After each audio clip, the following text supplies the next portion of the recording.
Assalamualaikum warahmatullahi wabarakatuh. Pada pembahasan yang sebelumnya kita sudah membahas tentang mengapa kita harus belajar akidah. Nah, pada pertemuan kali ini kita akan sampaikan tentang kaidah-kaidah dalam mengambil dan memahami akidah. Agar akidah terjamin kebenaran dan kemurniannya, hendaknya ketika mengambil, mengkaji, dan memahaminya itu menggunakan metode atau kaidah yang sudah dijelaskan oleh para ulama. Apa saja kaidah tersebut? Yang pertama, sumber akidah yang benar adalah Al-Quran. Kemudian sunnah yang sahih, dan berikutnya yang ketiga adalah ijma' para sahabat radhiyallahu anhum. Perintah untuk merujuk kepada ketiga sumber di atas dalam segala masalah, terutama masalah akidah, tercantum dalam firman Allah Subhanahu wa taala, yakni surat Asy-Syura ayat ke-10. Allah berfirman, tentang sesuatu apapun kamu berselisih, maka putusannya terserah kepada Allah. Kemudian di ayat yang lain, Quran surat Al-Hasyr ayat ke-7, Allah berfirman, apapun yang diberikan Rasul kepadamu, maka terimalah, dan apa yang dilarangnya bagimu, maka tinggalkanlah.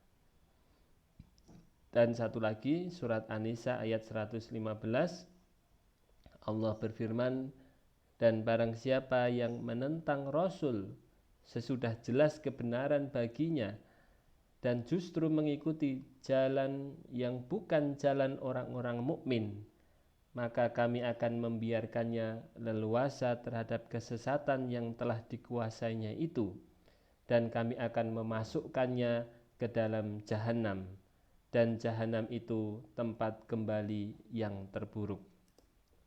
Ketiga pokok di atas akan menjadi sumber akidah yang benar bila mana disertai dengan rasa pengagungan dan ketundukan mutlak terhadap nas-nas yang terkandung di dalamnya. Selanjutnya, kaidah yang kedua di dalam kita memahami ataupun mengambil akidah adalah bahwasanya setiap hadis yang sahih maka wajib diterima dan diamalkan. Karena hadis sahih memiliki kedudukan yang sama dengan Al-Quran. Hal ini telah ditegaskan oleh Rasulullah SAW dalam sabdanya, ala inni utitul Qur'ana wa mislahu ma'ahu. Ingatlah, sesungguhnya aku telah diberi Al-Quran dan yang semisalnya bersamanya. Hadis riwayat Ahmad. Oleh karena itu, hadis sahih adalah sumber akidah setelah Al-Quran. Selain itu, hadis sahih juga berfungsi sebagai penjelas Al-Quran. Allah Subhanahu wa taala berfirman di dalam surat An-Nahl ayat 44, dan kami turunkan kepadamu az-zikr atau as-sunnah agar kamu menjelaskan kepada manusia apa-apa yang diturunkan kepada mereka dan agar mereka berfikir. Ketika Al-Quran menyebutkan sebuah perkara secara umum, maka penjelasan dan perinciannya ada di dalam sunnah atau hadis yang sahih. Adapun hadis yang lemah atau dhaif, maka tidak bisa menjadi sumber dalam akidah dan perkara agama secara umum. Kemudian kaidah yang ketiga di dalam kita mengambil ataupun memahami akidah adalah bahwasanya memahami ayat dan hadis sahih tentang akidah yang benar, yakni dengan tidak mengubah makna ayat atau hadis dari makna lahirnya. Dan bila makna lahirnya tidak jelas, maka sebaiknya merujuk kepada ayat lain atau hadis lain atau pemahaman para salafus soleh, yakni para sahabat, tabi'in dan tabi'ut tabi'in, dan juga para ulama yang mengikuti jejak mereka dalam masalah akidah.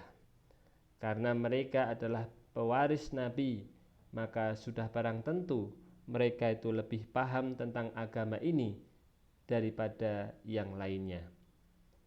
Dikarenakan Al-Quran dan Sunnah itu berbahasa Arab, maka untuk memahami keduanya itu dibutuhkan penguasaan bahasa yang mulia ini. Imam Syafi'i berkata, Al-Quran tidaklah diturunkan kecuali dengan bahasa Arab. Karenanya orang yang tidak memahami luasnya bahasa Arab, maka ia tidak akan mampu menjelaskan ilmu yang terkandung di dalam kalimat-kalimat Al-Quran dengan banyak ragamnya. Orang yang menguasai bahasa Arab tidak akan merasakan kesamaran yang dialami oleh orang yang tidak memahami bahasa Arab. Selain 3 kaidah di atas, ada kaidah-kaidah lain yang juga harus diperhatikan. Di antaranya, yang pertama, segala hal yang berkaitan dengan akidah itu telah dijelaskan oleh Al-Quran dan Sunnah, maka tidak dibenarkan bagi seseorang untuk mengklaim bahwa ada hal-hal baru dalam akidah, karena hal tersebut bagian dari bid'ah yang sesat. Kemudian yang kedua, berserah diri sepenuhnya kepada Allah Subhanahu wa Ta'ala dan Rasul-Nya, serta tidak menyanggah Al-Quran atau hadis dengan alasan qiyas, perasaan, ataupun pendapat ulama. Kemudian yang ketiga, kaidah yang harus diperhatikan juga adalah akal yang sehat itu pasti sesuai dengan Al-Quran dan Sunnah yang sahih. Ketika ada kerancuan antara keduanya, maka Al-Quran dan Sunnah harus didahulukan daripada akal, karena akal tetap saja memiliki keterbatasan. Kemudian yang keempat yang harus kita perhatikan juga dalam memahami akidah ini, bahwasanya debat kusir dalam masalah agama itu sangatlah tercela, apalagi dalam perkara-perkara yang tidak diketahui. Bila harus berdebat atau berdiskusi, maka hendaknya dilakukan dengan cara yang baik, serta menahan diri dari perkara-perkara yang tidak diketahui hakikatnya, yaitu dengan cara menyerahkannya kepada Allah Subhanahu wa Ta'ala. Metode-metode di atas apabila digunakan secara baik, maka akan sangat membantu kita dalam mencari dan mengkaji akidah atau tauhid yang benar, sekaligus menjaga seseorang dari penyimpangan dan kesalahan, tentunya setelah curahan taufik dan hidayah dari Allah Subhanahu wa Ta'ala. Assalamualaikum warahmatullahi wabarakatuh.